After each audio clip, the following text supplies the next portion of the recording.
you looking for healthier, fuller hair? Do you want extra money for bills, trips, extracurricular activities for your kids, or do you want to replace your entire income? Monat is the answer. Our products are Leaping Bunny certified, vegan, and Monat can be used by anyone, including your kids and pets. Message me on my Instagram to partner with me.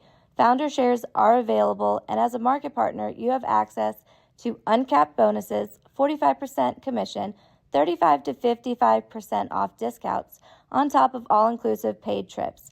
Right now, I also have a free gift for anyone that partners with me, so don't miss out. You can message me on my Instagram at LizChilvers87. We still do 7 NUFC Matters show a week for free. But if you want to help support NUFC Matters, then there are a few ways of doing it. Hit the like button on each live broadcast and video. This helps the channel grow. Hit the subscribe button and select the all notifications bell so you don't miss a single show. If you want to help us financially, then you can join the channel using this button with the membership starting at $1.99 a month. Or you can drop us a donation in the chat using a super sticker. We're also looking for sponsors. If you'd like your brand advertised on the flyers for the show and featured during the ad break, then email John at nufcmatters.com to arrange today.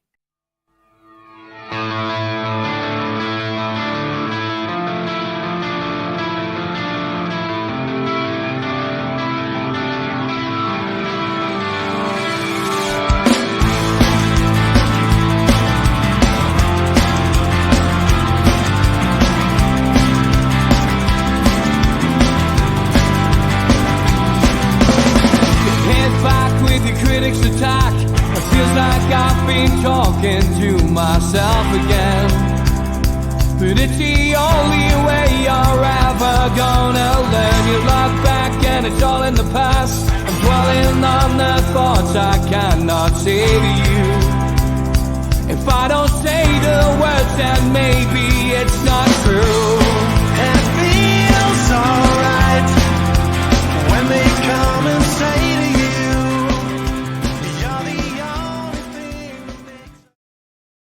welcome along to another episode of NUFC Matters. Those were the days with me and George Mitchell. Hi, George.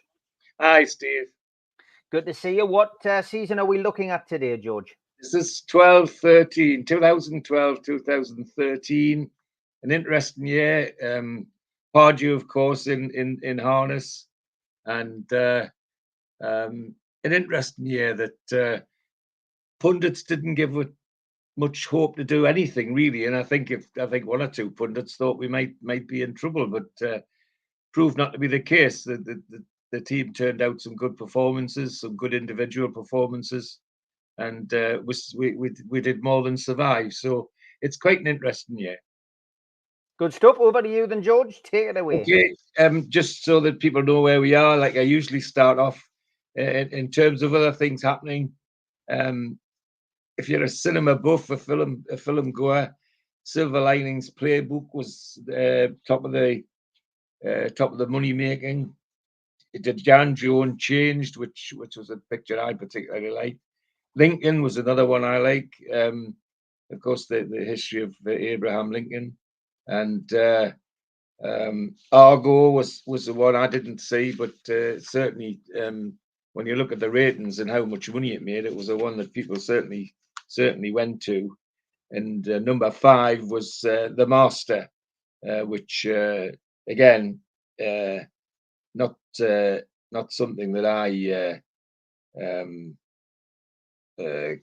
watched or was interested in, but certainly if you read the write-ups, it came across as a very, very well liked movie in terms of what was happening. And in terms of music at the time, here's a rundown of some of the tops. Mama Do the Hump, Rizzle Kicks, Troublemaker, Tio Cruz, Domino, Jesse J, to Titanium, David Guetta, Antidote, Swedish House Mafia and Knife Party, Kiss the Stars, Pixie Lot, Twilight, Cover Drive, Wild Ones, Flow Reader, and something that I used to know, glove featuring Kimber. Not all music that would strike me as that I'd be interested in, but that's the way it was. That was what people were listening to. Right, let's get on with the football. Typical Newcastle United start the season with a whole host of friendlies, like every season, but yeah, it always strikes me as that we seem to have a good mix of friendlies to kick off to give people a start, and we had a lot in Sweden, Malmo, and France, and Monaco, and in Greece, Olympiakos, Breda, Den Haag, and then down to the mundane, to Hartlepool, and then a one in Cardiff City, which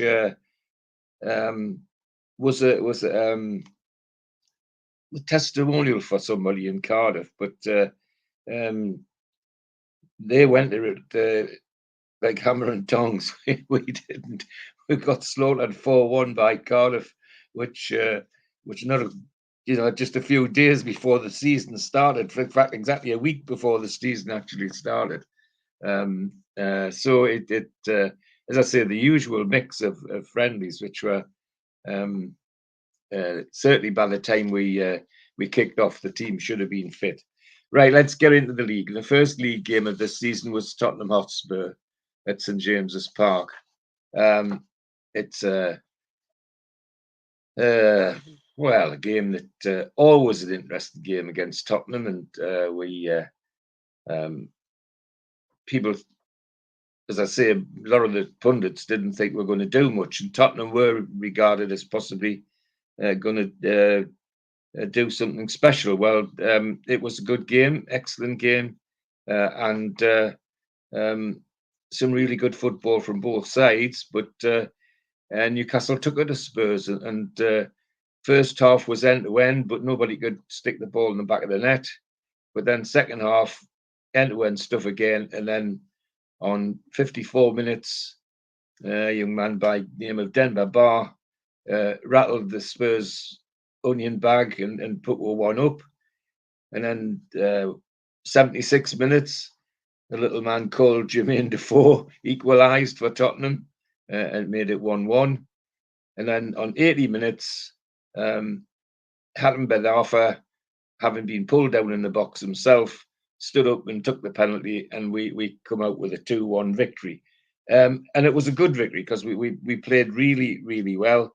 Our team, Krull, Simpson, Perch, Stephen Taylor, Santon, Tiote, Cabaye, Gutierrez, Ben Arfa, Bar, and Cisse. And from a personal point of view, Hatem Ben Arfa was one of my favourite players. I've never seen anybody be able to produce the skills he did at the pace he did. He just was incredible. Anyway, and of course we also had the joint force of Bar and Cisse up front. So we had the tools to trouble people. Spurs team: Walker, Friedel, Walker, Kabul, Gallas, Ekojo, Lennon, Bale, Signussen, Livermore, Sandro, and Defoe. And a good Spurs side, but we took it to them and got our reward. So start off with a good victory. We're now into Europa League territory, and we first game in Antimonotos from Greece. We went there first, and unknown Atrimotos. It's their first time in Europe, and nobody knows much about them. So, but nonetheless, we take it seriously, and strong side goes to play them. Harper, Tavernier, Perch, Williamson, Taylor, Brigamana, Anita, Marvo, Obertan, Gosling, and Cisse. And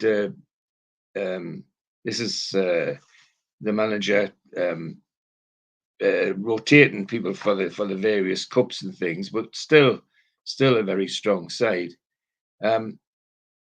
The opposition, lots of names, but one or two in a team that who've heard of before, like Lazaridis on their left side, who played for Fulham and one or two other that London clubs before he went back home, and Iglesias was a Spaniard playing for them, and again had made some headroads into English football. Anyway, an interesting game, and it looked like it was going to be an uphill struggle with backs to the wall sort of thing, and a dangerous striker called Epstein scored on 24 minutes for them, and then we were up against it. But just before half time, we got a free kick, and of course, who stepped up but Ryan Taylor, and over the wall it went, and it was 1-1 at half time. Second half was rather dull. Both sides almost frightened to play the ball by the way they were playing. The only person that seemed to have any a chance of breaking the game was Cisse, who was red hot and fired by the through balls of Ryan Taylor and Obertan. Sorry, Gosling. Cisse was always a trouble to them, but he just couldn't get the winner. None of them could. So we came home with a 1-1 draw, which wasn't a bad start to that competition. So we came home to an away game at Chelsea in the Premiership, and we knew this would be the Chelsea were one of the being talked about as one of the possible league winners. The very, very strong side. People talking about them in terms of the championship and so on, but nonetheless, we go down with revert to our sort of a league lineup with Krull coming back, Simpson, Colaccini, Stephen Taylor, Santon, Cabai, Anita Gutierrez, Ben Arthur, Cisse and Barr. And I've got to say, with this season, when I look at the teams that Pardew played, we had quite a strong squad. It wasn't just a one squad. It was a squad which was quite in depth, and one or two, of course, played out of their skins. One of them was Perch, who was a substitute in this game. I always think Perch was one of those players that 7 out of 10 every time he played, and sometimes more. Never let you down, and yet we seemed to get him for a song, and he was an important cog, if you like, in this particular season. Anyway, we'll go to Stamford Bridge. Chelsea with their all-star team, Cech, Ivanovic, Cahill, Louise, Cole, Mata, Mikel, Hazard, Miralles, Bertrand, and Torres, Fernando Torres. Was interesting reading Mata's name, of course, that he just did a spell on commentary on the Europas in the last couple of weeks, which was interesting to see him back. Anyway, a tough game for us, and within 10 minutes we knew it was going to be hard. The Krull was playing out of his skin. 22 minutes, careless tackle by Stephen Taylor, and they get a penalty, and Hazard puts them 1-0 up, and then just before half time, almost the last kick, Torres, the big blonde centre forward, goes through and puts a drive underneath Krull, and we go in at half time 2-0 down. which leaves her not looking very good. But the second half, we came out quite determined and really had a go, but didn't get any goals, but neither did they. So we ended up with the 2-0 scoreline that we had at half time as the final score. And it was a loss, but we didn't throw it away. We actually did have a go, which was some consolation. It's interesting to look at some of the subs in that game. And Chelsea had Sturridge, who became an England player, and Sen, all top players. And on our bench, we had Steve Harper and Williamson, Obertan playing for us. So again, a defeat, but we weren't disgraced by the defeat. Certainly, people were expecting us to face a lot worse than that. So we have the second leg of the European Europa Cup tournament with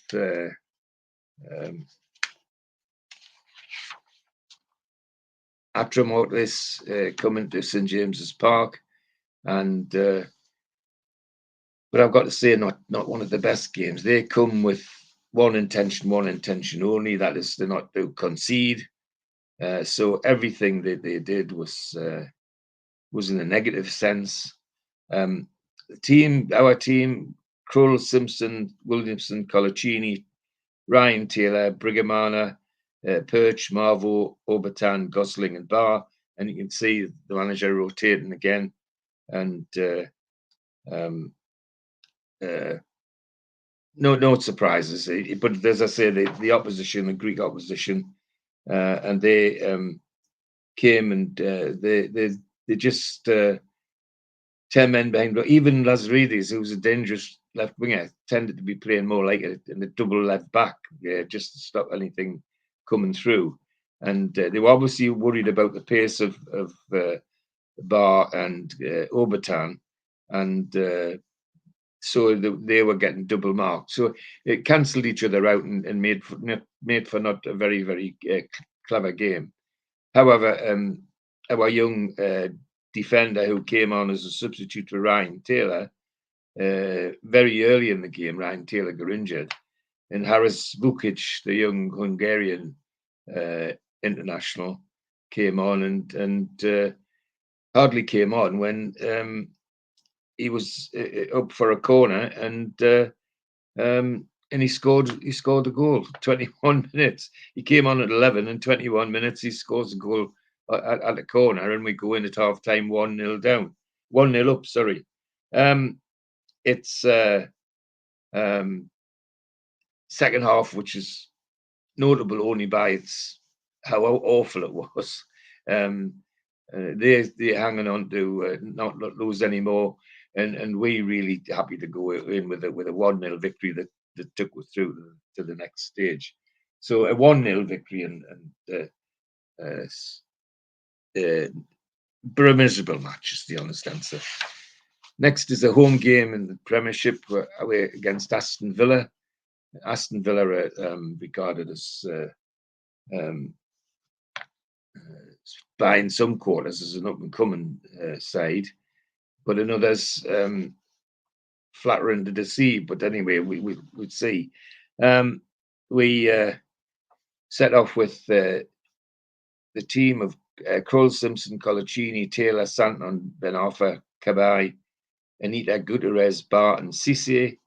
And Villa have Guzan, Lawton, Blah, Clark, Leacher, Bannon, El Hamadi, Ireland, Wayman, Holman, and Bent.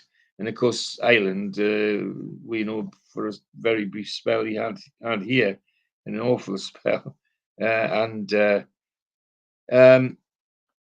the best game, but we set off in a kind of half-hearted way. And the problem for that is that it gave Villa the chance to go forward. And from a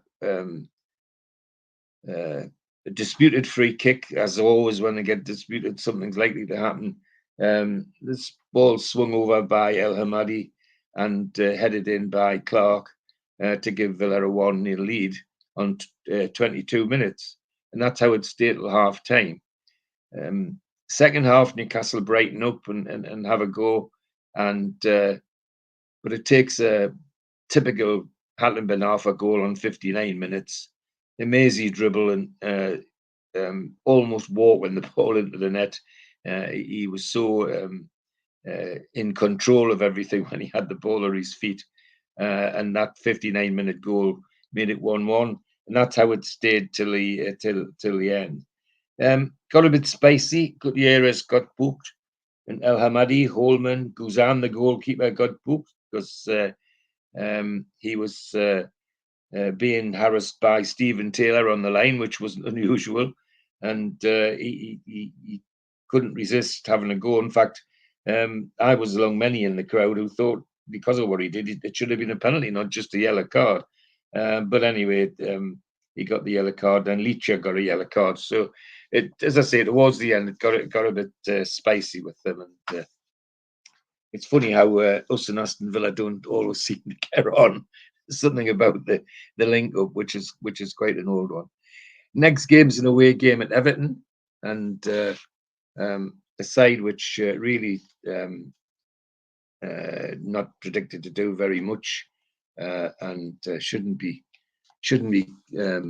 impossible for us to get something out of the game at Everton, even though it's away, and we send the usual a strong side. Harper, Purge, Williamson, Stephen Taylor, Santon, Cabai, Anita Gutierrez, Marvo, Ben Arfa, and Sissi. And Everton with a reasonable side.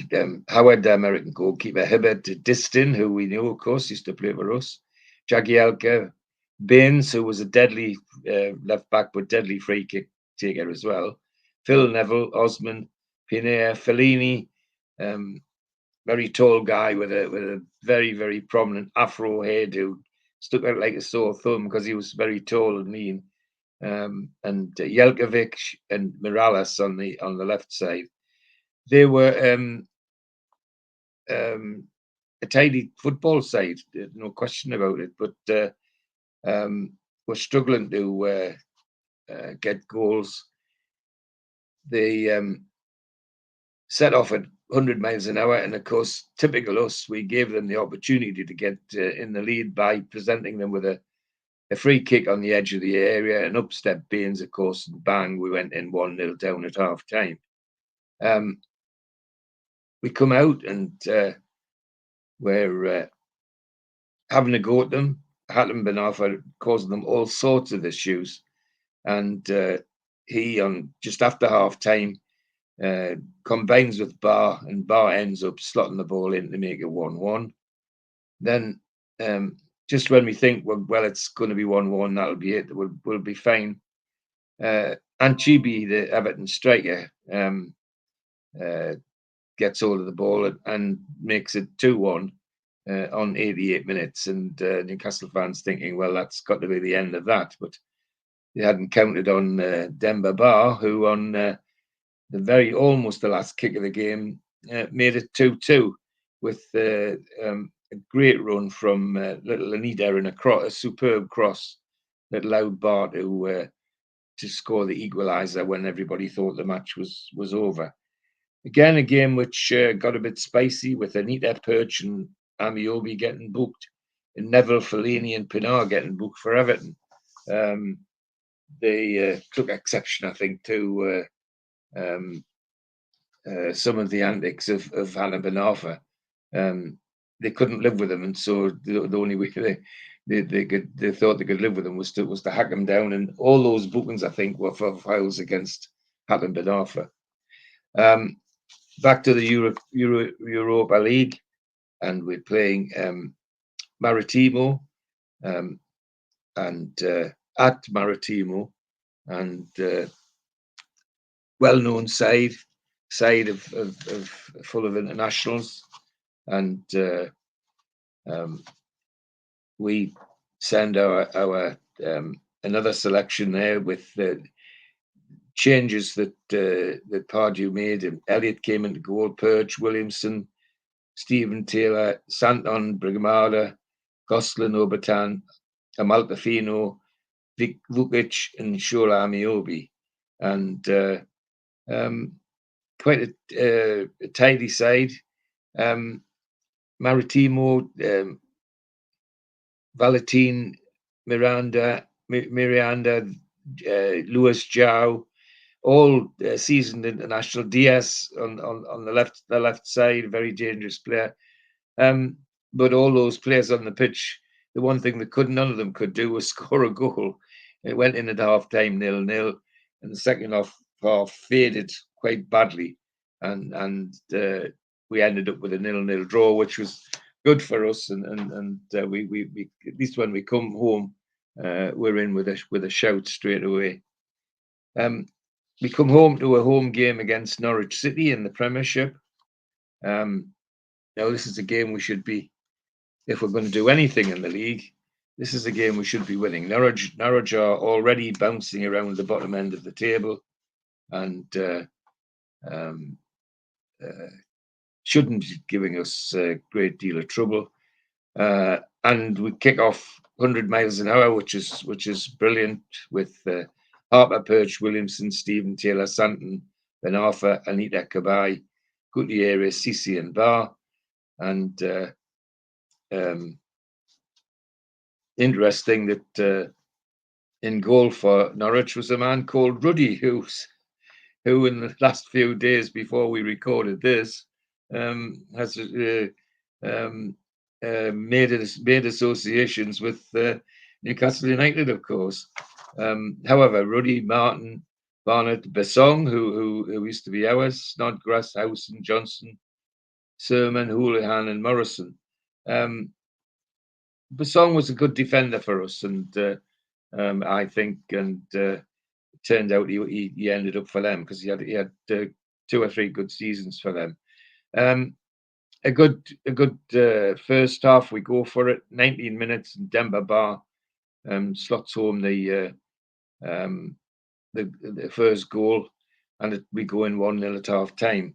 The second half, Norwich come back, but their comeback is really based on not conceding anymore. So it becomes very, very tied down in midfield, with nobody able to break the deadlock. So we get a 1-0 victory, which is good for us, because we're sitting comfortably in the league at 8th, and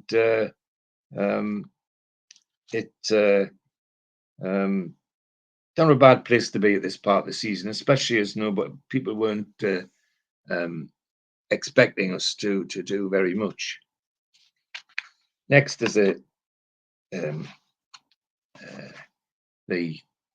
Carling Cup at Manchester United, and to be honest, the Carling Cup never excites Newcastle fans the way the other cups do. I'm glad in recent times that they seem to have taken to it a bit more. But away cup match at Manchester United, it's never going to be full of the joys of the spring, that's for sure. And with 47,000 in Old Trafford, the game's quite a good game. It end-to-end stuff in the first half. Young Anderson playing for Manchester United, a youngster that they brought in, makes it 1-0 at half time, and it looks like that's how it might stay until cleverly the player that they spent a lot of money on from Watford shows why, scores an absolutely blinding goal to make it 2-0. But then Cisse returns the favour by scoring absolute stonking goal to make it 2-1. And for a little while, it looked as though we might actually get back into the game. But unfortunately, it stays 2-1. With our side changed again, Elliott, Perch, Williamson, Colaccini, Tavernier, Obertan, Tiote, Goslin, Marvo, Vukic, and Shola Amiobi. another lineup with significant changes, but still quite a strong lineup. Manchester United, names people will remember: De Gea, Vermigel, Wooten, Keane, Buntner, Cleverly, Fletcher, Anderson, Rooney, Welbeck, and Hernandez. And a strong side, yet we didn't do too badly. In fact, as I say, once we got the consolation goal, we actually put them under a significant pressure, and in some ways we're unlucky to not get the draw. However, we then have to go back to the Premier League, and we're away to Reading, and it's a this game we should, if we're serious in the league, these are games that we should be thinking we should win. And anyway, we set off at 100 miles an hour at Reading, and we give it a go, but it can't put the ball in the net. So we go in at half time 0-0, and it's about an hour into the game, and the Reading big Reading forward Kibbe makes it 1-0, and within seconds of him scoring that, Denver Bar scores one of his peach goals from the edge of the area. Really, really hard drive to make it 1-1, and everybody thinks, well, at least we're going to get a point out of it. Well, we thought too quickly when Hunt, their dangerous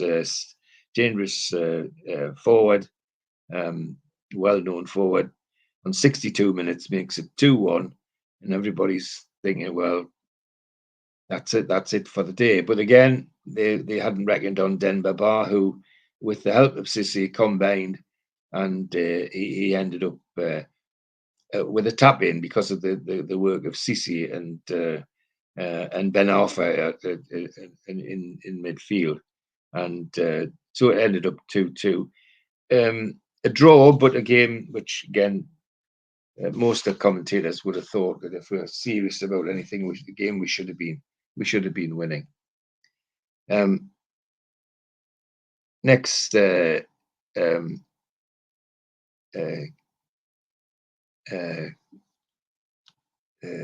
game is Bordeaux in the Europa League at home, and they're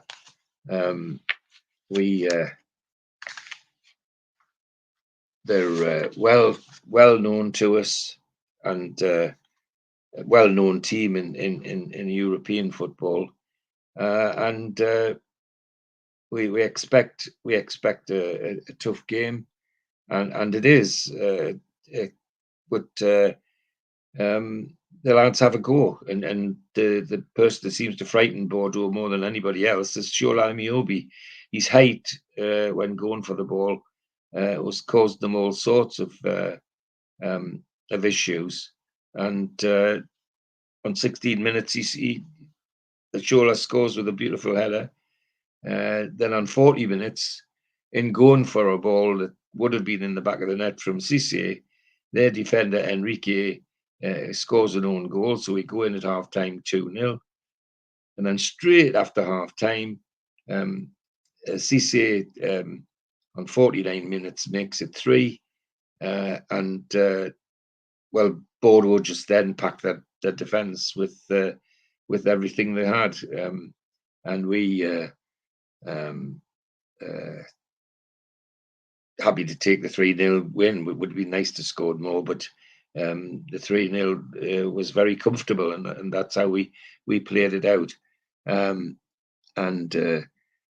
Harper, Santon, Williamson, Perch, Ferguson, but that's the little fullback Ferguson, Ben Arfa, Cabaye, Tiodi, Gurrier, Sissy, and with Shola and Miobi going on for Sissy very early on, because Sissy got a nasty knock, and 3-0 win, which almost guarantees us a trip into the next stages of the competition.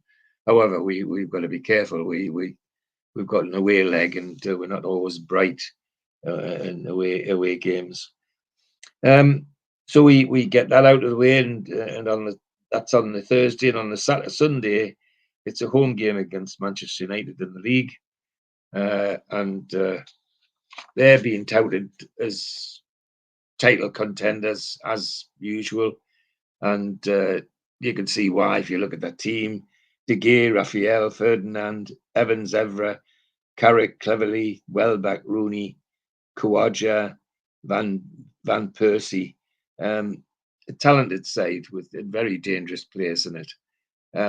Our side: Harper, Santon, Williamson, Birch, Ferguson, Ben Arfa, Cabai, Tiote, Gutierrez, Barton, Sissy, and it's doesn't augur very well. They seem to be giving us a tough time, and sure, first corner they get drops to Johnny Evans, who was one of their centre halves, who makes it 1-0, and then Patrice Evra on 15 minutes with a free kick from the left side of our penalty area makes it 2-0. So they go 2-0 at half time, and I have to say that where I was in the crowd, people were thinking we better be careful, as this could come out like a cricket score. But second half, we didn't go into our shell. We actually gave it a go. And yes, they scored again later on at 71 minutes. Cleverly scored one of his clever goals and made it 3. So we lose 3-0, which is a bit disappointing, but hardly surprising, as this is the team that people are thinking going to win the title. And it leaves us in 10th place in the league, which is mid-table's not that bad, but considering some of the games we could have got more points out of, we're not doing too bad anyway. So we then have an away game at Stadium of Light against our rivals, the Mackhams, and well, like all derby games, whether this ever goes to form remains to be seen.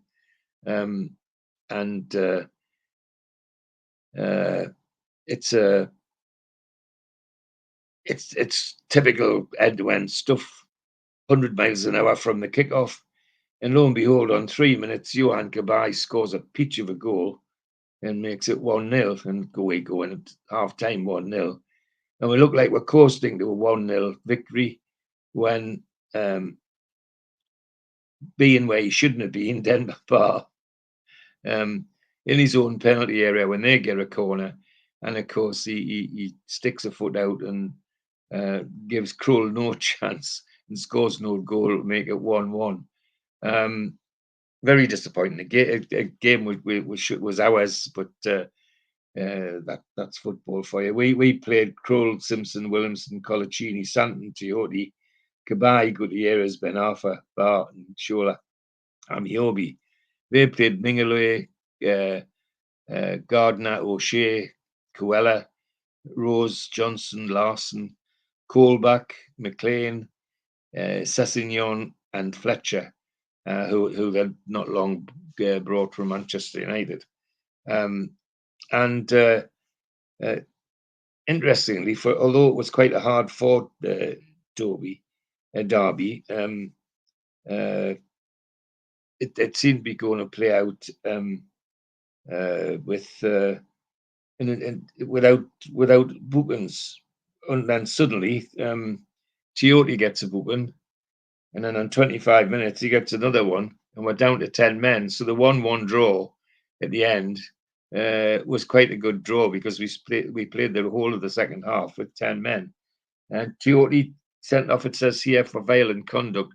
But my memory is he got sick of being taken out by James McLean, and eventually got so sick he couldn't resist having to go back, and unfortunately got him his second yellow. So, but a 1-1 draw, no circumstances, is not bad, but quite an interesting derby game anyway. And we're now at home to Bruges in the Europa League. Club Bruges, from Belgium, and we typical Pardew plays what's almost now a European squad: Harper, Purge, Santon, Taylor, Ferguson, Obertan, Tiote, Brigham, Ara, Anita, Sholam, Obi, and Sisi, and Club Bruges.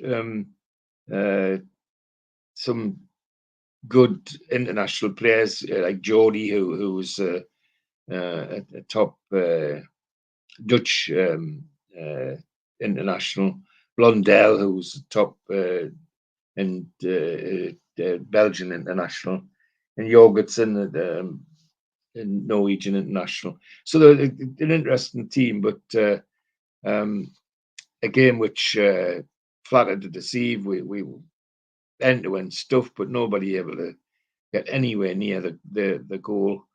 And then just after half time, Obertan, who were quite pacey, outpaced their fullback Hoffikens, and scored a solo goal of the type that very rarely seen from Obertan. In fact, if he scored more goals like that, he would have been something of a hero, because it really was a peach of a goal where he used his pace and just slammed the ball into the net to make it 1-0. And that's how it stayed till the end. So we get a 1-0, and sets you up nicely for the away leg, at least. So we then have a home game against West Bromwich Albion in the Premiership, and they're not being predicted to do very much in the league, and certainly where they are at the moment, they're bumping around the bottom end of the table, and we expected it. I think most people expected us to win this one. Krull, Simpson, Williamson, Colaccini, Santon, Ben Arfa, Purge, Kabai, Gutierrez, Sholam, Yububi, and Tembaba. West Brom, some talented players. Foster, a goalkeeper that we know, Tamas, Macaulay, Olsen, Ridgewell, a defender that we've heard of, Morrison, Odomen Mengi, Gira, Dorans, a dangerous midfielder who played for right, and Lukaku, of course, who was there on loan. Quite a good game, actually. Both teams playing some decent football. Demba Ba in 35 minutes gives us the lead, and the way things are going, it looks like that's going to be the score that takes us to a victory. But then on 55 minutes, Lukaku shows why he's such a dangerous centre forward, having been miserably quiet in the match thus far. He gets one chance and takes it, and of course it makes it 1-1, much to the disgust of the home fans, I can assure you. But then, like all things, it takes something special to break a deadlock. Along comes Sisi, who comes on for Simpson as a substitute, and scores one of his individual goals, a volley from the edge of the box, which nobody even thought was coming, least of all Foster in the West Brom goal. And 90 plus 3 minutes, it says here. So literally the last kick of the game, and we could get a 2-1 victory, which cheers everybody up no end. And of course, solidifies our place in the middle of the league, which is important to us, especially as our next game is an away game at Liverpool, at Anfield. Nobody in their right mind's predicting very much from this, but surprisingly, we go to Anfield and we don't sit back. We don't just let Liverpool pound us. We actually have a go. And our reward is that just before half-time, Johan Cabaye scores a beautiful solo goal to take us in at half-time. it 1-0, and some people wiping their eyes in disbelief that this is the same Newcastle, but they're really giving Liverpool a tough game, and it's going well for us until 67 minutes. Luis Suarez steps into the fray and scores another individual goal and makes it 1-1. But it's a 1-1 that we deserved, and the way things panned out could easily been a win, because we didn't let Liverpool have it. We kept on trying, and so Liverpool team: Jones, Wisdom, Agger, Skirtle, Enrique, Sahin, Gerrard, Allen, Suso, Sterling, and Suarez. And on the bench, a man called Shelby and another man called Stuart Downing, who used to be Middlesbrough. So teams that we know, and of course Enrique, we know, of course, full well. But a game which we weren't expected to get anything, and we not only did get anything, we should have had a victory in the view of many people. Got a bit spicy towards the end, largely through Suarez, who seemed to be determined to get somebody sent off, and well, he succeeded in the end, because he tried once too often in the penalty area with Colaccini, and Colaccini just laid him flat. Two South American tempers that didn't get on, and poor Colaccini ended up getting the red card. But a very, very creditable draw, which could so easily have been a victory. And again, keeps us solid in the middle of the league, which at this stage of the season is where we want to be, or even higher. But at least we're not looking over our shoulders at the bottom. And this next game's the away leg with the FC Bruges, Club Bruges rather, in Belgium, and we send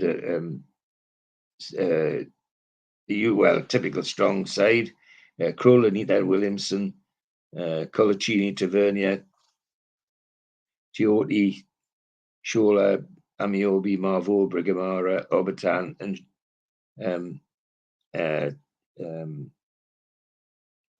Marvo, and Adam Ben Arfa. Sorry, I died to get the full side, and we.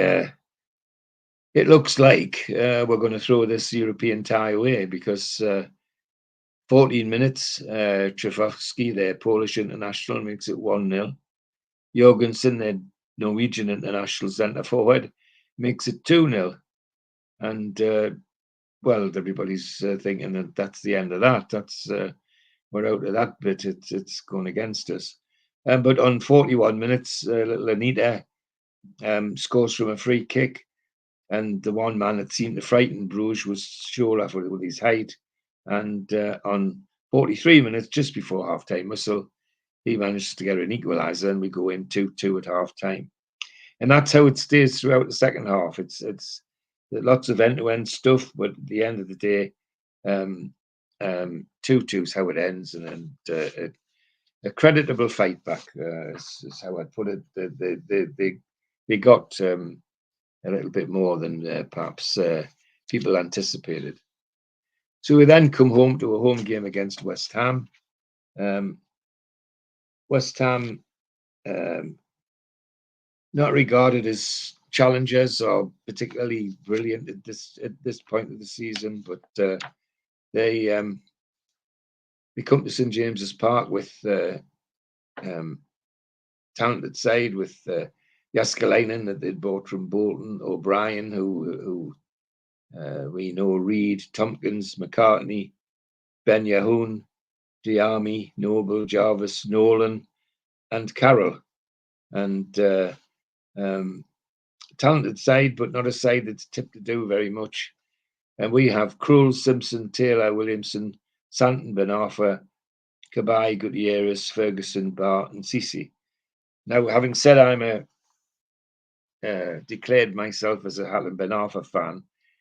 As a Hatton Ben Arfa fan, this was one of the most disappointing games I've seen him play. I don't know what was wrong, but he just was not interested. To the point where once parts of the game, we almost were playing with 10 men. He really wasn't doing absolutely anything. And the surprise for me is that the manager kept him on the pitch nearly the whole 90 minutes. But they all had an off day, and Nolan sneaked in on 37 minutes to give West Ham the lead. And at half time, that's how we went in. And second half was so poor that West Ham didn't have any trouble holding on to the 1-0. So regrettably lost to a team we should have been beating, but we didn't. We were lost 1-0 to West Ham, and that was definitely a big disappointment to the Gallagher faithful. Following week, we're at home to Swansea City. Again, a team that shouldn't trouble us. They're fact that I think they actually regarded as one of the favourites for relegation, but never mind. We come to them, and we should beat them, of course. Side Krul, Simpson, Santon, Williamson, Taylor, Stephen Taylor, Anita Hatton Ben Arfa, Tiote, Barr, Shola Sammy Amiobi, sorry, and Ferguson. Swansea City with Trammell and goal, Williams, Monk, Rangel, Davis, Britton who's ex-Geordie, of course, Michu, Pablo, Dyer, De Guzman, and Schletcher. And on their bench, Routledge, of course, who we know very well up here as well. Swansea show no fear at all, and they're going to have a go at this. 0-0 at half time. Don't know how, because Swansea had enough chances to be well out of sight the way we were playing. Second half, we eventually succumb. Michu scores on 58 minutes, De Guzman on 87, and it looks like they're going to go out with a 2-0 win. When on 90 plus 3 minutes, almost last kick of the game, Demba Ba makes it 2-1. But it's no more than a consolation. It's Swansea taking away at 2-1 victories. It's a hard pill to swallow, and there were some rumblings in the crowd after that, because that defeat drops us from 10th to 12th in the league, and heading in the wrong direction for the first time in this particular season. So then we middle of that week on the Thursday, we have to welcome Maritimo to St James's, and we sides almost the sides that played at Maritimo in the first leg. Good end-to-end stuff. Looks like it's going well for us. 23 minutes, Marvo slots in a nice goal. He didn't score many, but this was a particularly good one.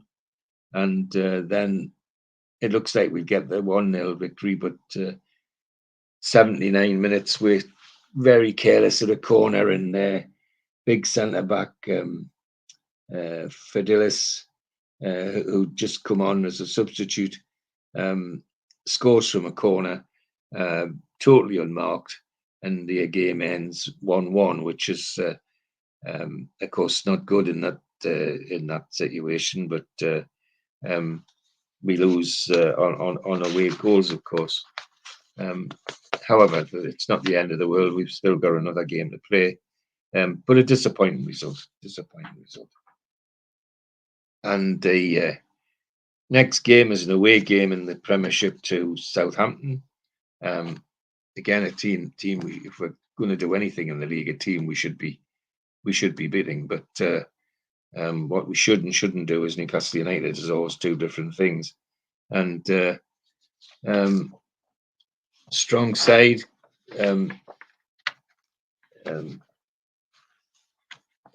Goes to Southampton, Kroll, Simpson, Williamson, Stephen Taylor, Santon, Gutierrez, Tiote, Anita Ferguson, Sissi and Barr.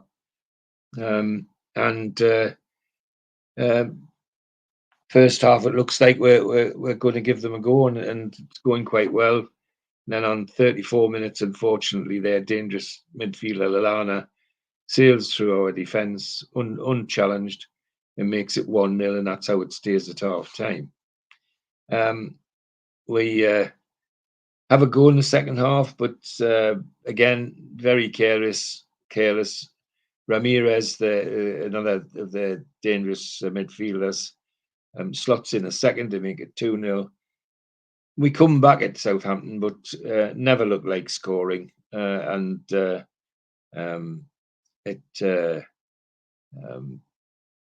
hang on to it without any problem at all. Some interesting names in the team: Klein at fullback, Fonte at fullback, Punchin in midfield, Schneiderlin in midfield, Cork, who's ex old-time Wimbledon player, Ramirez and Lallana in midfield, and Lambert up front, who was a dangerous centre forward. The game just petered out at the end to a 2-0 victory to Southampton. Very disappointing. Last couple of minutes it got a bit spicy, and Fonte and Ramirez for Southampton, and Williamson and Tiote for us got booked for silly pushes and threats of headbutts, but never actually headbutting, but daft stuff really. But no, what wasn't daft was a 2-0 loss to a team that most pundits and certainly most fans thought we had a chance of winning, and more to the point, slips us down to 14th in the league, which is fixing us at the wrong end of the league. The league is how I'd say. So then we have an away game at Stoke. Stoke not expected to be champions, but they're certainly playing really, really well. And been some interesting buys. So we send Kroll, Colaccini, Santon, Simpson, Williamson, Perch, Anita Gutierrez, Tiote, Barr and Sissi. Back to a very strong attacking lineup with Barr and Sissi in the team. And Stoke with some old names in: Bergovic, Cameron, Huth, the big German centre-back, Shawcross, who played for them for a long time, Whelan, dangerous midfielder, Charlie Adam, Etherington, Walters, and none other than Peter Crouch leading their forward line. Quite a good first half, but nobody's going to score. 0-0 at half time. Then immediately after the half-time whistle, Pape Cissé scores on 47 minutes to give us a 1-0 lead, and that's how it might stay. But then just to rub things in, on 81 minutes, Walters scores an equaliser, and we think we might at least hang on for a draw. Well, we shouldn't hang on for anything, because in 85 minutes, a dangerous substitute Jerome comes on and makes it 2-1 to Stoke. So we lose 2-1 again, a game that we should have been well able of winning. Never mind getting a draw from, and fixes us very, very poorly below the middle of the table. We then come home to a home game against Wigan, and everybody's convinced that this is this is a game we should win without any doubt at all. And we got a strong side out: Kroll, Simpson, Williamson, Colaccini, Santon, Tiote, Anita, Marvo, Gutierrez, Barr and Sissi. And the side that should be winning. And for Wigan, Al-Habsi, Stam, Boyce, Caldwell, ex Newcastle Caldwell, Figueroa, Gomez, Jones, McCarthy, Bajo, DeSanto, Kone, and a tidy side Wigan, but all players, mostly players who were on the wrong side of their careers to be threatening us. And that's how it pans out. We set off 100 miles an hour and make it clear that we're going to have a go for this game. And within 13 minutes, Papi Sissi's through only to tap the ball in, he thinks, when he's clattered by Caldwell, our ex-player, and results in a penalty, and Demba Ba steps up and takes that. Then on 21 minutes, to add to Wigan's misery, Demba Ba scores a beauty of a goal to make it 2-0. And we go in 2-0 at half-time. And it's the second half, which is not particularly brilliant, but we're still in control. Brigamana comes on for Tiote, who takes a knock, and Sammy Amiobi for Gutierrez, and it livens them up again. And sure enough, young Brigiama scores a second on 71 minutes. Scores a third on 71 minutes to make it 3-0 to Newcastle. A well-justified score. In fact, could easily have been more. There's a little bit of nastiness from Wigan. Caldwell gets booked for his foul on Sissi in the first half. Bojo gets for pulling Demba Ba down, and DeSanto for taking out Sammy Amiobi when he came on as a substitute. And then, of course, Sammy Amiobi gets booked for retaliating against DeSanto. So a 3-0 victory, which is a huge size of relief around St James's Park, and at least stops us going in the wrong direction. Is the best bit about it. Which takes us to the next Europa League match, which we need to win if we're going to make progress to the knockout stages. And go to Bordeaux with the hopes that we might. Elliott, Tavernier, Williamson, Perch, Ferguson, Brigamana, Marvos, Sami Amiobi, surely Amiobi, Ramage, and it's a side that should win this match, but no, we it's half-hearted. Is the best thing I can say to them. They Diabetes, the dangerous international forward, on 29 minutes makes it 1-0. Stays that way at half-time. And then halfway through the second half, he repeats the dose, and they go out 2-0 victory, which is not what we wanted, because it's basically the end of our European adventure, if you can call it that. But at least they had a go, but that not in that match. They didn't. A match to forget, really, in many ways. So then we come to an away match at Fulham. Again, a game that we have a chance of doing something about, but we seem to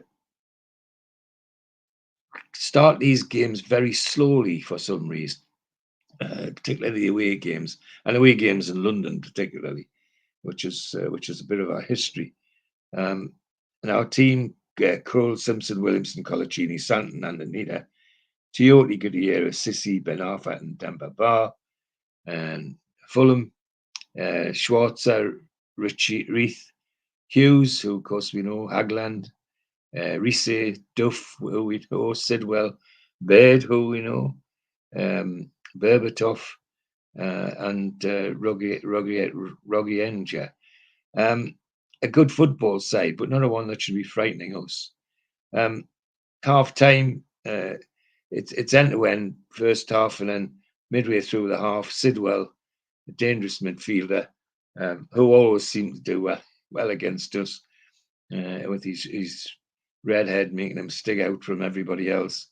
On 19 minutes makes it 1-0 for Fulham.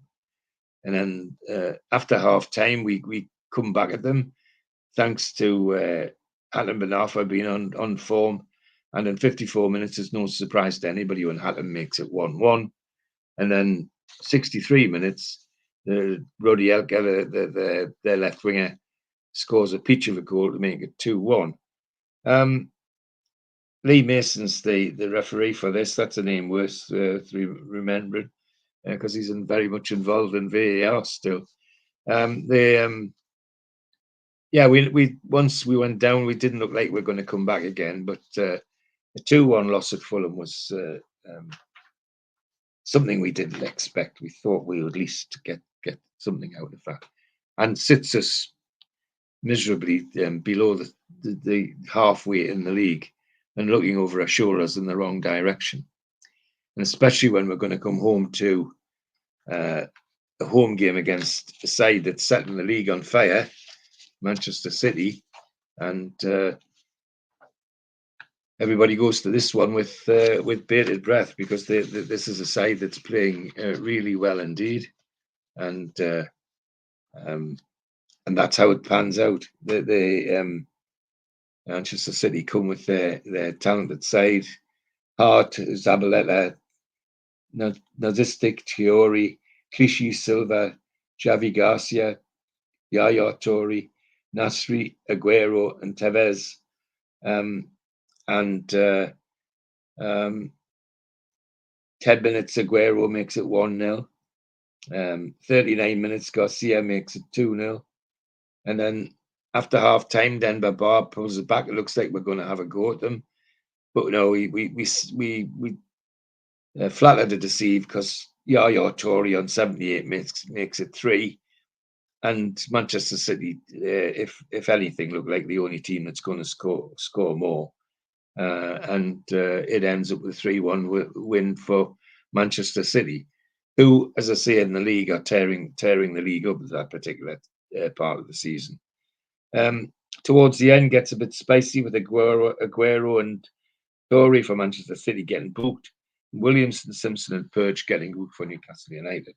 All handbags and dawn stuff as well. Really silly stuff. The next game is a home game against Queen's Park Rangers. Everybody's hoping above hopes that we start to rescue our season, because that defeat against Manchester City has dropped us to 15th in the league and heading in totally the wrong direction for the first time in this particular season. So Queen's Park Rangers come.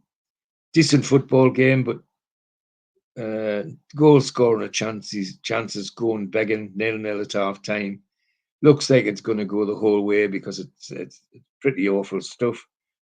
And then on 81 minutes, Shola Ameobi, who's come on as a substitute for Cissé, gets a nice header and makes it 1-0.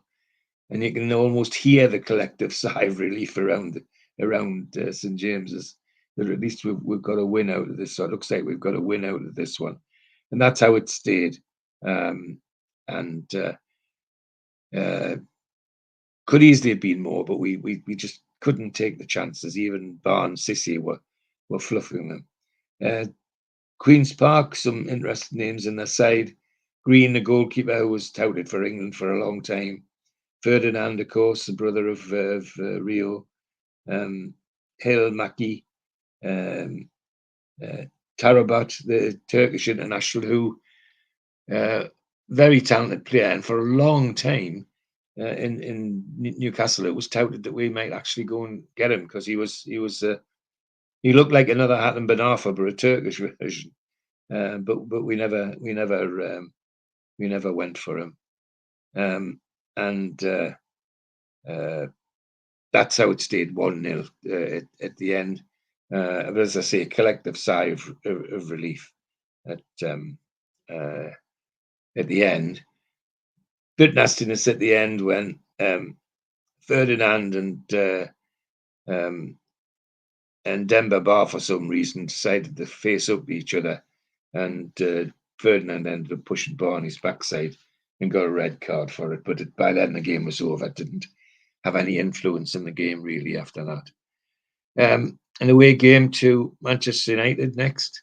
Not what you'd want when you're not playing your best football, but that's how we went.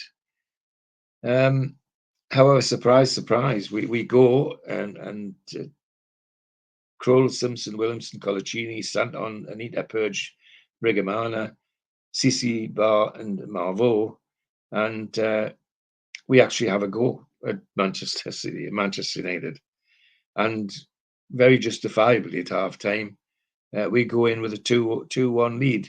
4 minutes, Purge scores at a corner. Then 28 minutes, Evans trying to clear a Sisi shot, puts it in his own goal, make it 2-0. Then straight after that, Evans, their centre half from a corner, makes it 2-1. And that's how it goes in at half time. 58 minutes, Evra scores for them to make it 2-2. Then Van Persie makes it 3-2 to them. Then 68 minutes, Sisi, another peach of a goal, makes it 3-3. And then lo and behold, just when I thought we're going to get an unexpected draw, Hernandez, their dangerous left-sided player, on 90 minutes, last kick of the game, makes it 4-3 to Manchester United. A brilliant game. And the game then, Newcastle really did have a go and should have had a draw, but couldn't hold on to it, sadly. The bit of nastiness in the game, Evans, Valencia, and Hernandez for Manchester United. Simpson, Williamson, and Sisi all got booked. But disappointing 4-3 because it should really at least have been a draw. But the big thing was that we actually had to go. We didn't just sit back and let Manchester United have their own way. So we're away to Arsenal, another side that's been predicted to do wonderful things in the league. Well, haven't played so well at Manchester United. Everybody thinks, well, we'll do the same at Arsenal. See if we can have a go at them. Well, we try. First half, it's end to end. And Walcott scores for Arsenal on 20 minutes. Just before half time, Barr scores a peach for us to make it 1-1. And then second half, Arsenal come out and just go absolutely crazy. Oxlade-Chamberlain on 50 minutes. Podolski, 64 minutes. Then Marvaux pulls one back from us on 59. And then Barr gets us an equaliser on 69 minutes. Walcott again puts them in the lead. Giroud on 84, Giroud on 87. And then on 90 minutes plus 2, last kick of the game, Theo Walcott scores his hat-trick, making it 7-3 to Arsenal. Yes, we did have a go at them like we did at Manchester United, except that Arsenal were just that bit cleverer and found the holes that we left because we attacked so much. And a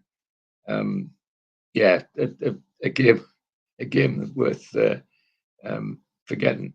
But Arsenal, Szczesny, Sanga, Koscielny, Vermeeren, Gibbs, Arteta, there's a name to conjure with, Wiltshire, Oxlade-Chamberlain, Cazorla, Podolski, and Walcott.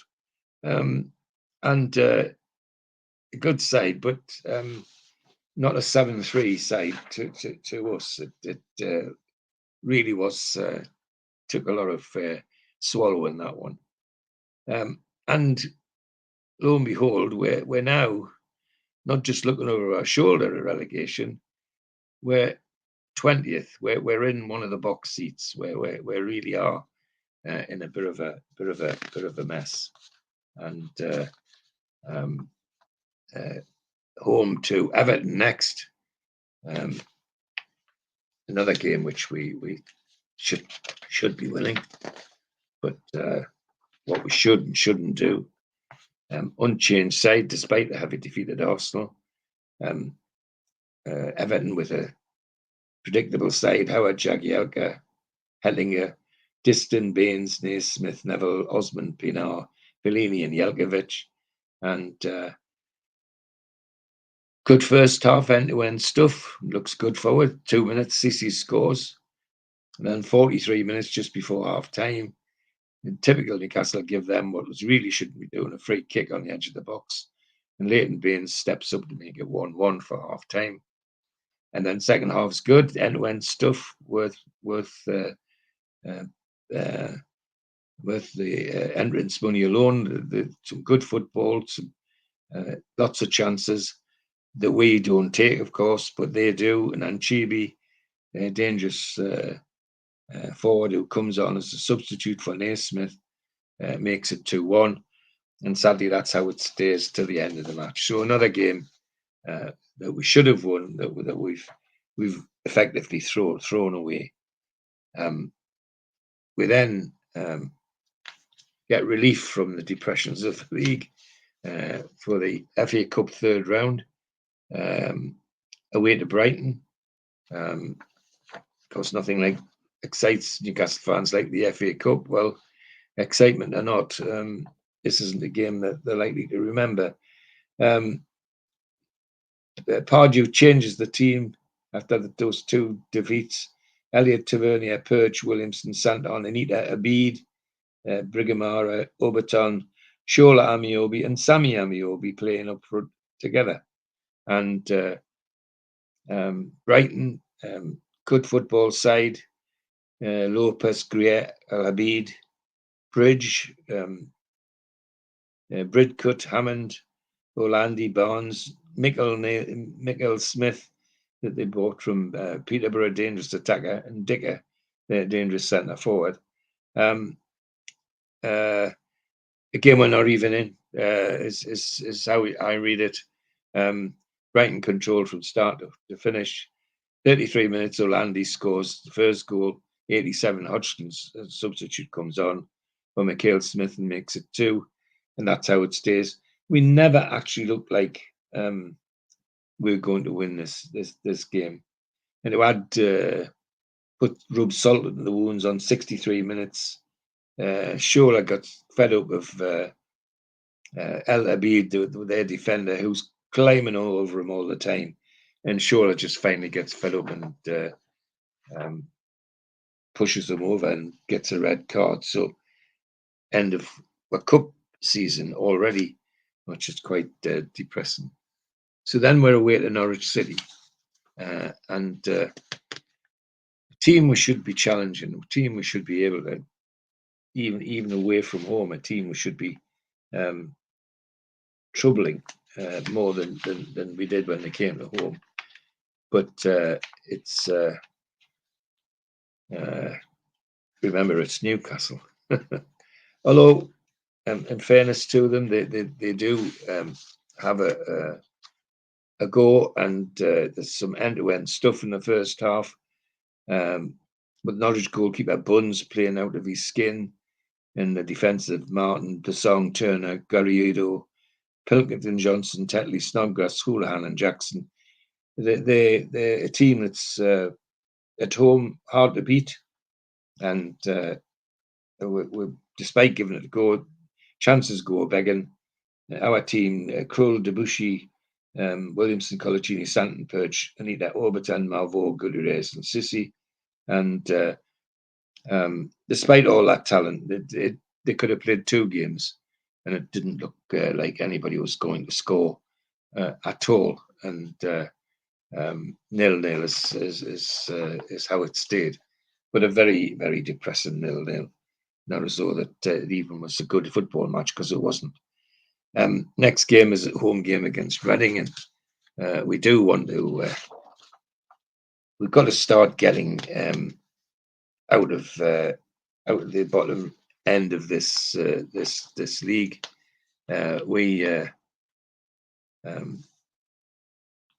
After strangely, the results go in our favour, despite having those losses and a couple of draws. We're now, when Reading come to us, we're now up to 19th in the league, and we shouldn't be. I mean, we're playing relegation stuff at the moment. And anyway, Reading at home, very disappointing. Start off like a train. 35 minutes, Kabay scores a nice free kick, so we go in 1-0 at half time. Everybody thinks, well, this is great. We're on our way to something special. Well, we're not, because 71 minutes, Lafondre, their dangerous forward, makes it 1-1.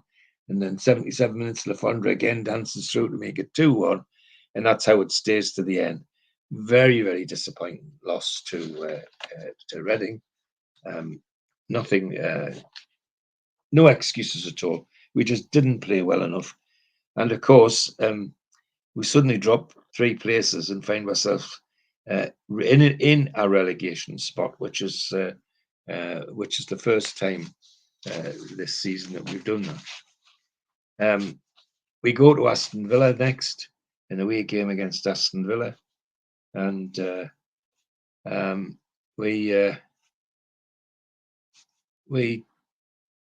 have the skill in this team to beat Aston Villa, who showed that at St James's Park. And sure enough, when they go there, this first half, they just like a different team that has been playing the previous weeks. Now, 19 minutes, Cisse scores to make it 1-0. 31 minutes, Kabay scores a peach of a goal to make it 2. And nothing suggests anything's going to change in the second half. The only chance they get is from a penalty because of a silly Stephen Taylor tackle, which brings our former player Charles Nzoggia down in the penalty area, and Benteke steps up and scores the penalty. But even at 2-1, we aren't pressed by this Villa side, and we go out 2-1 winners. Villa side: Gazan, Clark, Villar, Baker, Loughton, Westwood, Bannon, Nzoggia, Bennett, Benteke, and Bent. And without any hesitation, we dominated Aston Villa at Villa Park, and that was very, very pleasing. And it starts to make us climb back up towards the middle of the league, of course, which is a huge sigh of relief to us. The next game is home game against Chelsea. Now, Chelsea, bear in mind, are one of the teams that people are touting for the title. They're up there, and first half, end-to-end stuff. Only one chance, and Gutierrez gets it and scores to make it 1-0 for us at half time. After half time, Chelsea come out like they mean business, and Lampard on 55 and Mata on 61 make it 2-1 to Chelsea. And it looks like that's how it's going to go. But then some magic from Sissoko makes it 2-2. And then the last kick of the game, Sissoko again turns on the magic and makes it 3-2 to us. So we get a 3-2 victory over Chelsea, which, again, as I said before, huge sighs of relief around St James's Park, because it's pushing me back in the right direction, and up to 15th again, which is good stuff. We're then in an away game to Spurs, and a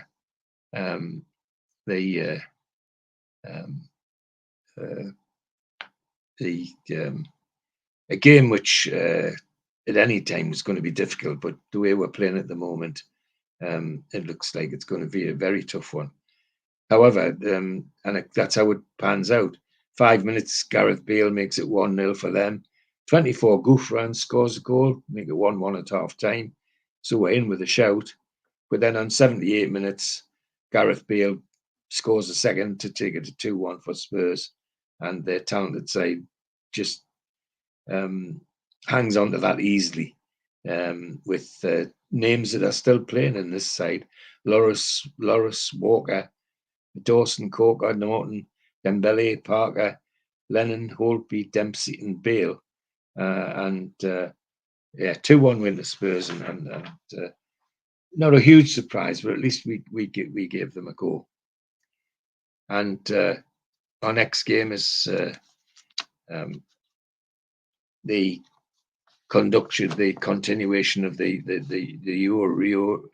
Europa League stuff, and we're against Metalist, and a team of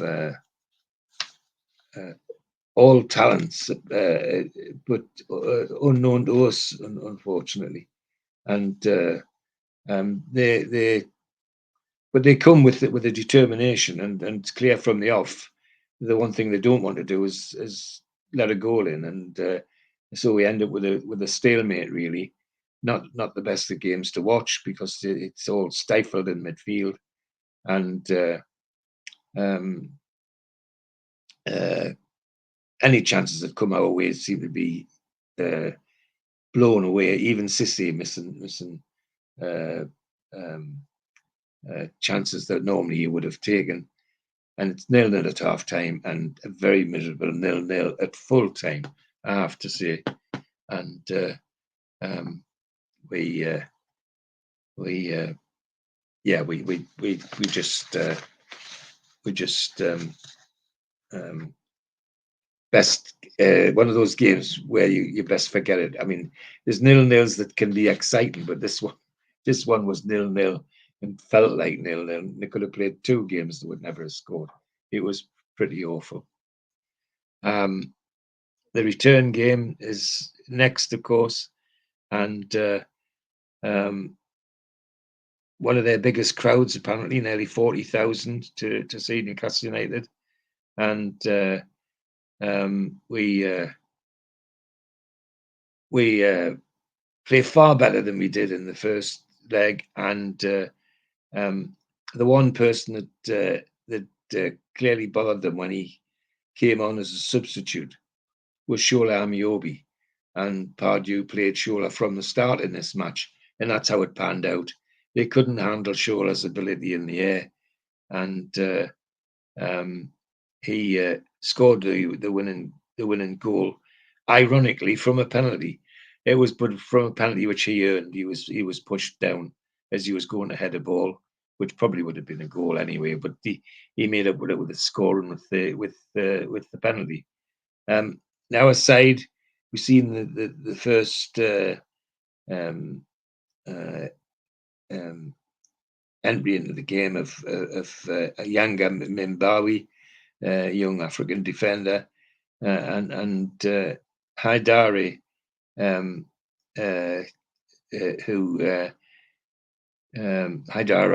was had a good looked like he had a good career ahead of him until he was taken out of the game by injury.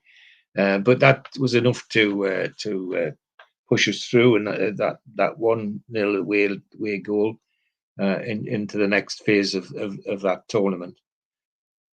Next, we're at home to Southampton. Now, we're frustrating that Southampton, who are bumping around the bottom of the league,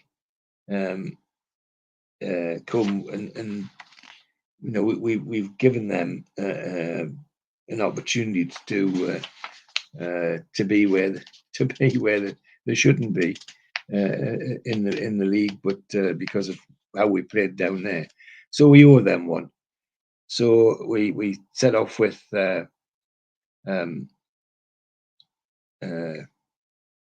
Elliott, Debuchy, Santon, Taylor, Colaccini, Cabai, Tiote, Gouffran, Sissoko, Gutierrez, and Cissé, and we think, well, that's a team that should beat them. Well, of course, Schneiderlin, their very talented midfielder, makes us think twice about that, because in 3 minutes he saunters through our defence and makes it 1-0 to Southampton. 33 minutes, Sissoko makes it 1-1. 42 minutes, Cissé makes it 2-1 to us for half time. And then Lambert, their dangerous centre forward, 50 minutes makes it 2-2. 67 minutes, Cabai with a penalty makes it 3-2. And 79-minute own goal by Houlevin, their defender, who was just simply preventing a Cisse goal anyway, made it 4-2. And at long last, we come back with a well-deserved and an important victory to start us climbing in the right direction. Next game is an away game to Swansea City. Another game that we should be thinking about winning, but of course we don't, because we're not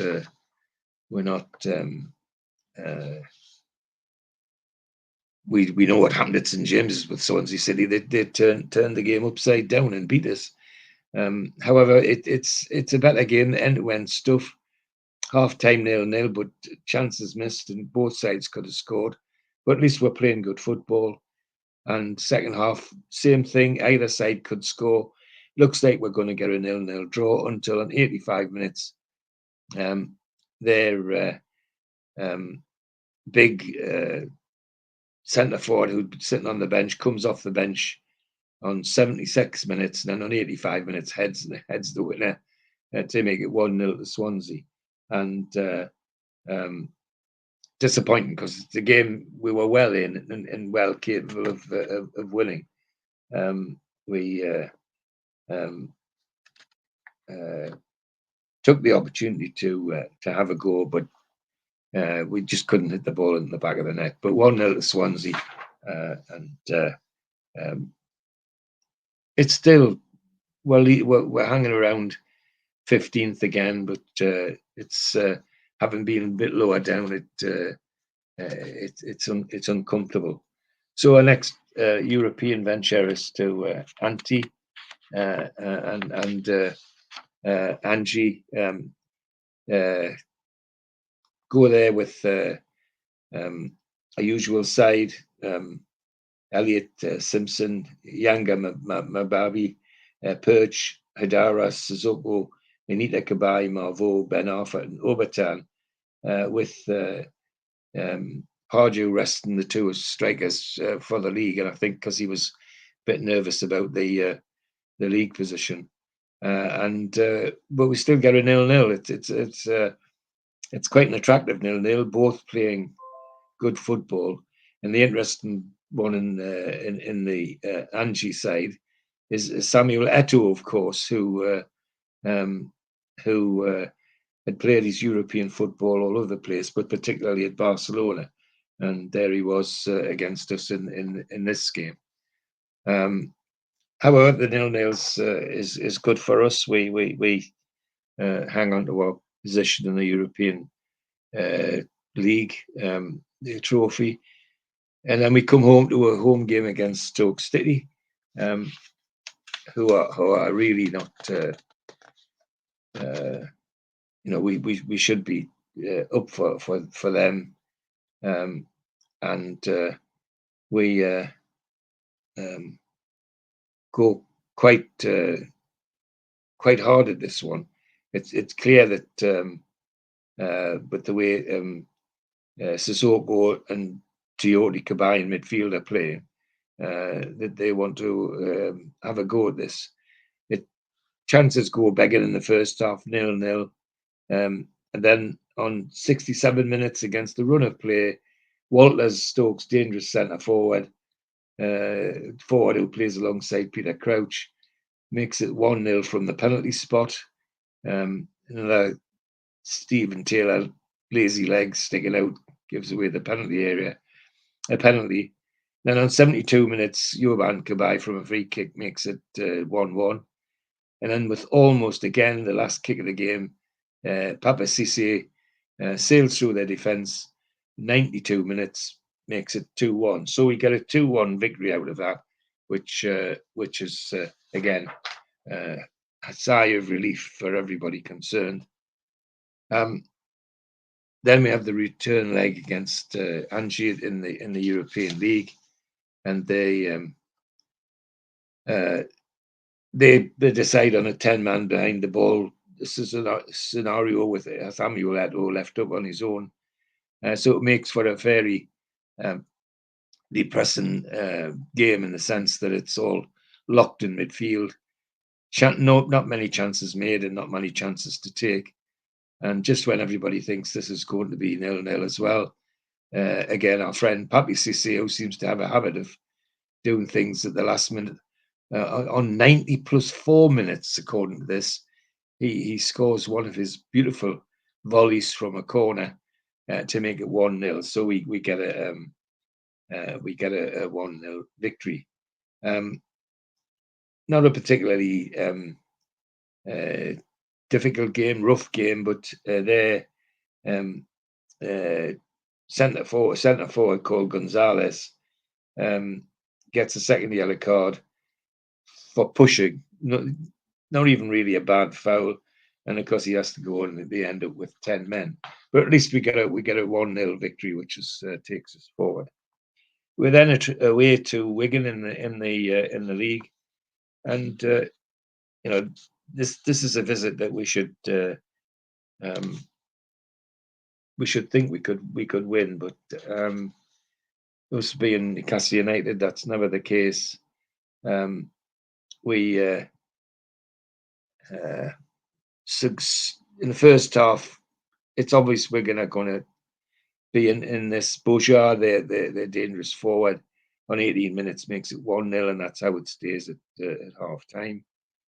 And we're doing quite well in the second half. And David Santon, the fullback, comes up for a corner and gets a neat near post header to make it 1-1. And everybody thinks, well, good, we're getting something out of this. And then, like we'd been doing to other people, Wigan's dangerous forward Coney on 90 minutes scores from another corner with a header, and we end up losing 2-1. Disappointing, but the worst bit of it is, of course, we're sliding back down the league again, and where we don't want to be. And particularly as the next game is an away game to Manchester City, who are now sitting top of the league. Well, it goes without saying this is going to be a tough one for her. And on first half we seem to be doing well, and then on 41 minutes Tevez scores, and then 45, right at half time, Silva scores to make it 2-0, and then second half Manchester City just outplay us. Vincent Kompany scores a goal from a corner, 56 minutes, and Yaya Toure, 69 minutes, makes it 4-0. Fairly miserable defeat by us. We a game we weren't in and never looked like we were ever going to be in. Just the Manchester City talent was too strong. Worth looking at the side. Hard, Zabaleta, Kompany, Lescott, who's still not so commentary at the moment. Clichy, Barry, Yaya Toure, Silva, Nasri, Tevez, and Zeko. The start of a Manchester City squad that's going to last for a very long time. And now we resume European League stuff, and we go to Benfica in Portugal. And we know this is not going to be easy, but at least we play at the stadium in Lisbon, and the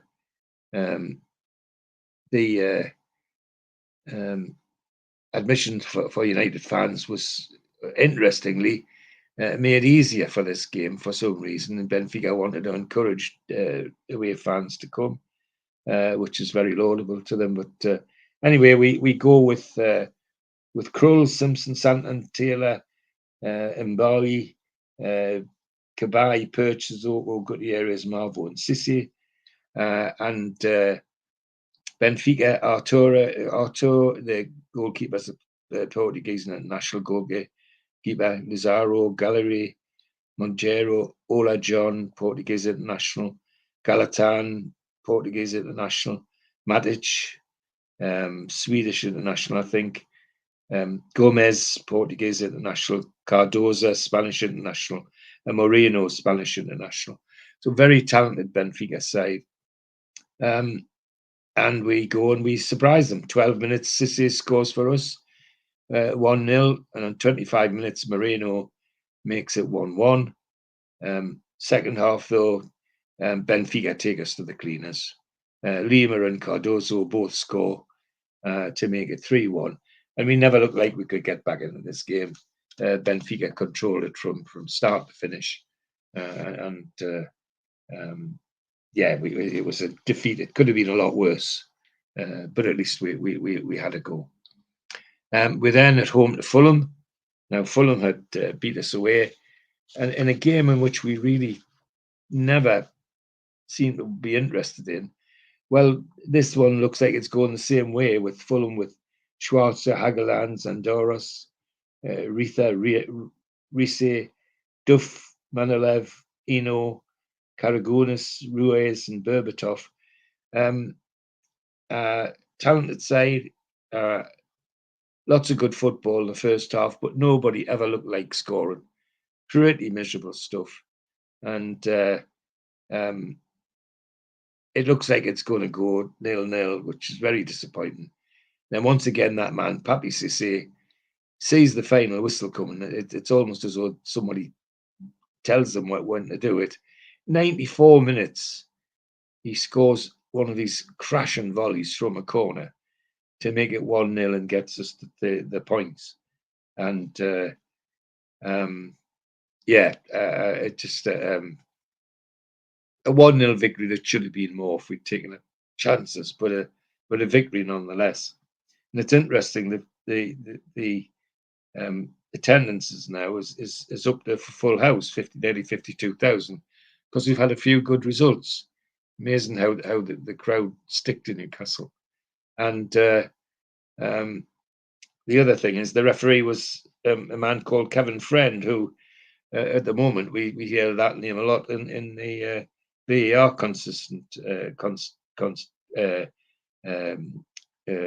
issues. It's interesting, the commentator on these things commentates on the referee and says consistently poor. So we know his opinion of the referee. Consistently poor. Anyway, 1-0 victory, which was great because it's now pushing up to 13th in the league, and a very comfortable place we are. The next game is the home return game against Benfica. Both sides are unchanged, and for us to reverse this is going to be a gigantic effort. It's 0-0 at half time. Second half, we come out, we have a go, and on 71 minutes, Cissé scores a nice goal. But then on 90 minutes, Salvino for them makes it 1-1, and that's how it ends, and ends that episode in Europe. But we didn't do too badly. Got a lot further than many people imagined we would in that European adventure, and so we now come home to the home leg of the derbies against the Mackhams, which what can I say about it? Nobody expects, everybody thinks at least we'll have a go at this. Well, we do, but our reward is to give away silly goals. 27 minutes, Sessegnon scores for them. 74 minutes, Johnson scores for them. 82 minutes, Vaughan scores for them. And we never looked as though we could come back. It was one of the worst performances in a derby I can remember. It wasn't as though there was any fight. There was no real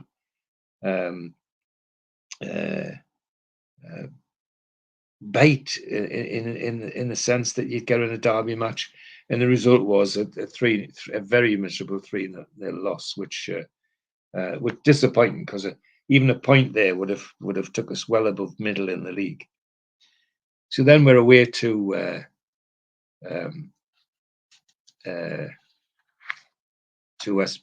West Brom, and in this one we 25,000 at the ground at Hawthorns. And we have a go at this one. So it's interesting. Gouffron on 8 minutes makes it 1-0. And it looks like we're going to get an away victory. But unfortunately, Jones, their dangerous centre forward, makes it 1-1 on 64 minutes. But we keep it that way right to the end and get it, at least get a few, get a point on the board, and sit us nicely in the middle of the league, which is good. We now go to a home match against Liverpool, which we're playing well enough. We've given some good performances lately. Surely we'll have a good performance against Liverpool. Well, surely we couldn't, because it's a miserable game for Newcastle fans. From the off, Liverpool are going to look like they're going to tear us apart, and they do. 2-0 at half time with goals from Agger and Henderson. After half time, Sturridge 54, Sturridge 60, Borini 74, and Henderson 76. A 6-0 Liverpool drubbing of Newcastle United at St James's Park, which we deserve nothing less. And it got a bit spicy with Debussy, Taylor, and Gutierrez getting yellow cards. Johnston, Sturridge getting yellow cards. So it's Liverpool and Debussy on 75 minutes for us getting a second yellow card and therefore a red card. So 6-0 drubbing, which is not what we wanted at all. West Ham away, and bearing in mind that they beat us at St James's, we know this isn't going to be easy. However, it's end-to-end stuff, and although it's 0-0 at half time, we could easily have gone in the lead, and both sides played some good football. Second half's the same, with Sisi and Gouffron particularly missing open goals, and that's how it stayed. Whatever they did, nobody could squeeze the ball into the net, and we got a 0-0 draw out of it, which was it's better than nothing, but really, really could have been so much better if we'd put ourselves about a little bit more. But 0-0, it's where it was, 0-0 it stayed, and at least a point, which pushing us in the right direction again. Up today, well past the league, and other results are going for us, so that with that draw, we actually skip up a couple of places up the league, and we then go away to Queen's Park Rangers, and there's enough optimism about it that that we could have a go at this, and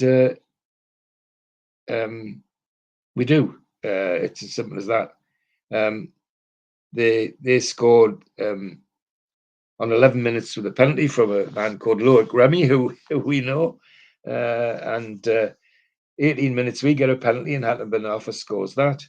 Then on 35 minutes, Gouffron scores to make it 2-1, and that's where we stay. And the end result is 2-1, and an away victory, which we were glad to get, because it hurdles us up the league, from middle of the league to pushing near the top of the league, which was not expected by anybody, but a good victory.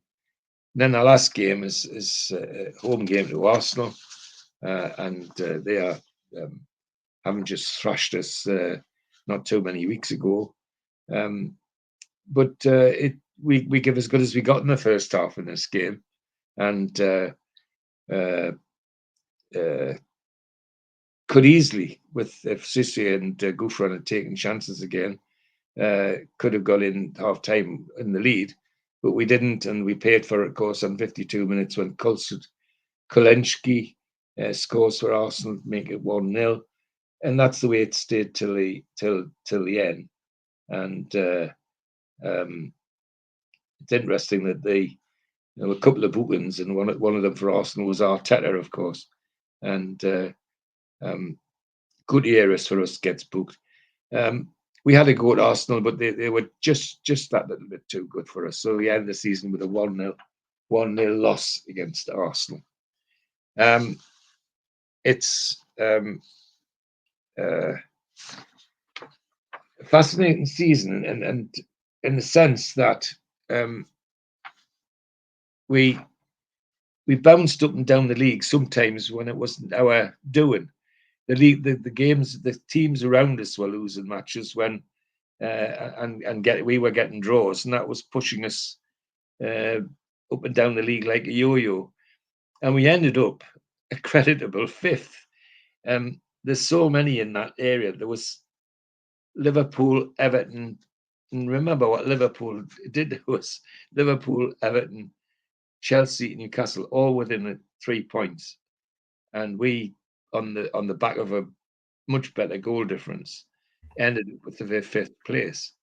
Above us, of course, was Manchester City winning it with 89, Manchester United second with 89, but again, goal difference made the difference for the title. Arsenal were third, and Tottenham Hotspur 4th. So we came out with a reasonably creditable finish, but some of it more by good luck than good management. So, well, as always, George, a wonderful journey with you. 2012, 2013 done. Looking forward to the next one, mate. And until then, thank you very much for your time. We will see you next episode. Thanks, Steve. Thanks for watching, everybody. A big thanks to all our sponsors, Skips and Bins. You can find their website at skipsandbins.com. Contact us, www.skipsandbins.com/contact. Say hello to low-cost waste disposal with pay-as-you-go and contract waste management. A big thanks to Mr. Vicky's Sauces, handmade in Cumbria. Their website, mrvickies.co.uk. Email info@mrvickies.co.uk. Telephone 01768 210 102. Thanks to United Group Travel. They are the Travel and Tourism Award winners in 2024. Their website, www.unitedgrouptravel.com. Email beverly.ugtl@gmail.com or telephone 01670 632 460 or mobile 0791 666 4174. Just £30 per person deposit. There are no strangers on our tours, just friends you haven't met yet. A big thanks to Media Arts. You can find them at www.media-arts.co.uk. And don't forget, we are a podcast. You can find us on iTunes or Spotify or other podcast providers. If you want to help the channel grow, then hit the like button, the little thumb underneath the video, click share and share to your social media, or join the channel for as little as $1.99 a month. If you want to take out a one-off payment membership, go to nufcmatters.com and hit membership. And for a £25 fee, you get a scarf, a cup, a pen, and a membership card. You can also put a smartphone over the top of this QR code. It'll take you straight there. And don't forget, we also help the food bank on this channel. NUFCfansfoodbank.co.uk is a website where you can make a virtual donation today.